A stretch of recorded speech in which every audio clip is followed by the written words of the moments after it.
Ertalabki soat 4da xo'jayinim shunaqangi baqir-chaqir qilib uyg'otdi, qo'rqib ketganimdan o'rnimdan sakrab turib yuz-qo'limni yuvdimda, darrovgina boshimga ro'molni o'rab oshxonaga qarab yo'l oldim. Nimagaligini bilmadim-u, lekin aniq nimadandir qattiq jahli chiqqan deb, ertalab o'rnidan turguncha qatlamaga xamir olib, issiqini qatlama pishirib qo'yaman deb qatlamaga urinib, xo'jayinim turguncha ishlariga ketguncha qatlamalarni ham tayyorlab berib yubordim. Keyin esa bir kun oldin kirmoshinaga solib qo'ygan kirim esimga tushib, Timson kapsulalarini oldim. Kirmoshnani ichiga bir donasini solib, ketidan gelidan ham ozroq qo'shib yuvishga jo'natib yubordim. Ishonasizlarmi, shunaqangi hidi yoqimli, uni ustiga kiyimlarni ham toza yuvadi. Eng zo'r tarafi, bolalar ustivoshi uchun ham bemalol ishlatsangiz bo'ladi. Allergiya umuman bermas ekan. Bu orada kichkina qizim yig'lab uyqudan turib qoldi. Sekingina ovutib oldimda, keyin esa joylarini to'g'irlab, Safiya qizimni uyg'otishga kirdik. Katta qizim esa maktabni juda ham yaxshi ko'radi. Ertalab o'rnidan turib soat 7 dayoq maktabga qarab yo'l oladi. Keyin bularni olib chiqib, yuz-qo'lini yuvib, zavtrak qildik,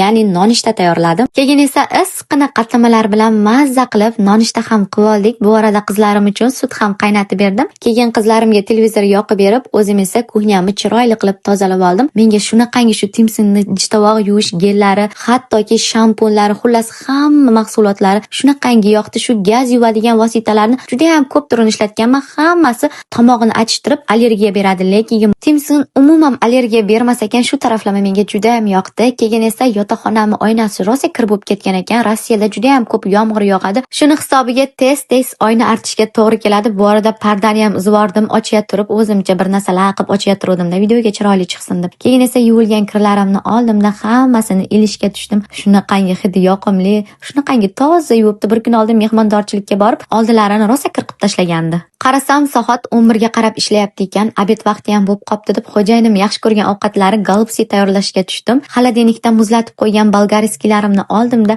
hamma narsani tayyorlab, ichiga chiroyli qilib solib, orqa tomonini sabzini yupqa qilib to'g'rab berkitib oldimda, qizigan yog'da kartoshkani qizartirib, qovurib, pomidor, chesnokdan ozroq solib, golubsilarni terib, ozroq qaynagan suv quyib, qopqog'ini yopib pishirishga jo'natib yubordim. Ana endi bugungi obedgacha qilgan ishlarim uchun baho beringlar-chi? Yo'qsa kommentariyaga 5, yoqmas 2 qo'yib ketaverasizlar. Xafa bo'lish yo'q. Ha, aytgancha tez ko'rishib turishlik uchun yurakchani qisartirib obuna bo'lib qo'yishni unutmanglar.